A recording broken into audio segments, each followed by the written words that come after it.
Moving on now to our next story for this top five. A new research shows that up to 100 children die each year in the United States from accidental shootings. The research was carried out by two gun control activist groups. It shows that as many as 100 boys and girls aged 14 and under are dying each year. The number is substantially more than what federal statistics have previously suggested.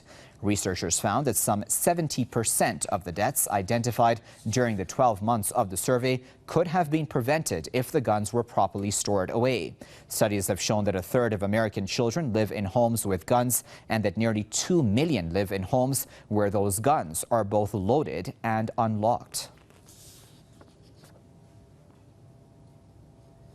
Well, to get the latest on that, we're now joined by Colin Campbell, Press TV's correspondent, who is joining us live now via Skype from Washington. And Colin, this makes for quite scary reading, especially, the statistics about loaded and unlocked guns being around children.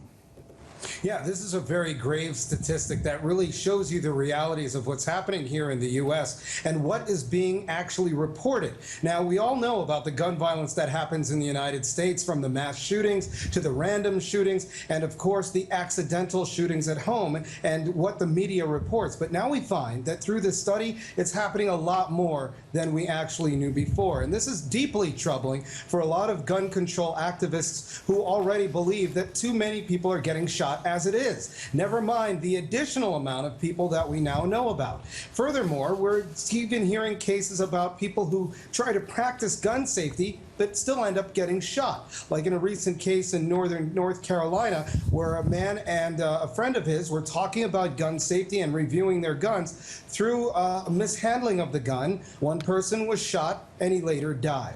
I mean, this is something that's happening almost on a daily occurrence here in the U.S., and for it to involve children is even more troubling. Of course, you would think that there would be a legislative reaction to not only the mass shootings that have occurred recently, but also possibly on the heels of this report. But so far, there has been no discussion of further gun control action. There has been some talk about it in local municipalities and some states, but definitely no federal action, even though we're on the verge of midterm elections coming up this year, and we've just had primary elections. Gun control was not one of the top topics for lawmakers or challengers to even discuss.